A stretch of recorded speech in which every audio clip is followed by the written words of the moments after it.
Joining me now from the Center for Security Policy, author of Obama Bomb, Fred Fleitz. Fred, thanks for being here. Great to be here, Liz.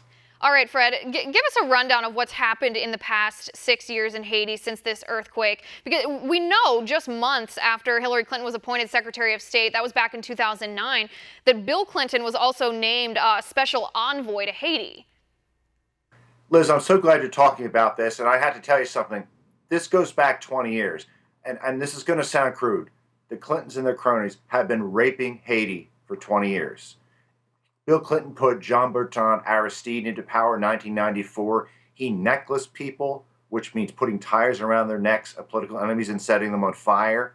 In 1999, Clinton cronies took control of the Haiti telecom system and enriched themselves. And then, as you said, in 2010, Bill Clinton was put in charge of the Haiti recovery effort, and he and the State Department directed recovery money to Clinton Foundation donors.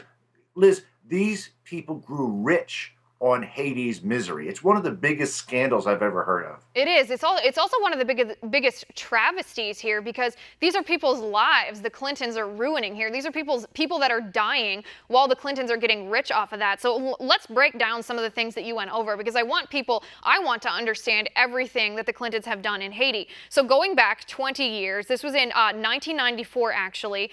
Then Haitian President Aristide, I'm not sure how to pronounce that, Aristide, he was restored to power by Bill Clinton, who was president of the United States at the time, using U.S. military power. But the president of Haiti, he was a dictator. He was despotic.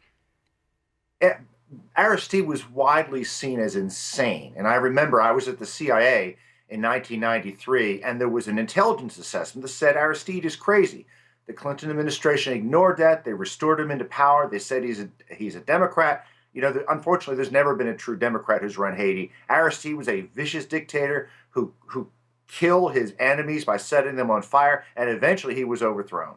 Right, and Bill Clinton gave him a pass. He talked to the dictator, if I'm not mistaken, and said, hey, we'll restore you to power if you just promise with your words not to do it again. Well, I don't know about you, Fred, but that's not good enough for me when a dictator puts a tire around his enemy's neck and burns them to death that way. But this wasn't unknowing by Bill Clinton. This was certainly a plan that he had, because at the same time that this was happening, there were some very sketchy things that were happening with the telecommunications company in Haiti that can be linked back to the Clinton Foundation. Tell us about that, Fred. Well, the Kennedy family and Clinton cronies got the contracts for Haiti's national telephone company, and they got rich off of it. They established a terrible telephone system for the country, and they built millions of dollars for themselves. It was one of the earliest examples of I don't know if the Clinton Foundation existed in 1999, but I mean, it was one of the earliest examples of Clinton and his cronies engaged in international corruption on this scale. Right. And then fast forward to the earthquake. I think we all know the story there, but shockingly, it's not talked about quite enough here. But we all know the story that Bill Clinton was named co-chair of interim Haiti Recovery Commission. That was a role within the State Department at the time that Hillary Clinton was Secretary of State here. And they essentially exploited the Haitian people. There was millions and millions of dollars of American taxpayer money that Bill Clinton was supposed to be in charge of. He was supposed to help build houses. He was supposed to help create jobs, rebuild infrastructure, and it didn't happen. What happened to that money, Fred? There's substantial information that friends of Bill and the Clinton Foundation were given these sweetheart deals to rebuild Haiti, to establish housing, to feed the people, and companies not associated with the Clinton Foundation that were competent were cut out of the process. The houses weren't built, the food didn't arrive, and these Clinton Foundation donors got rich on the backs of the Haitian people.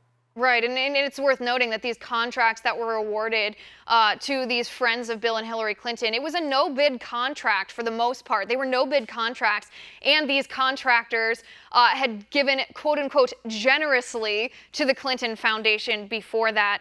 Fred, it's almost ironic here that the Democrats accused Donald Trump of stiffing contractors during his years as a businessman, but it's just nothing compared to what the Clintons have done in Haiti.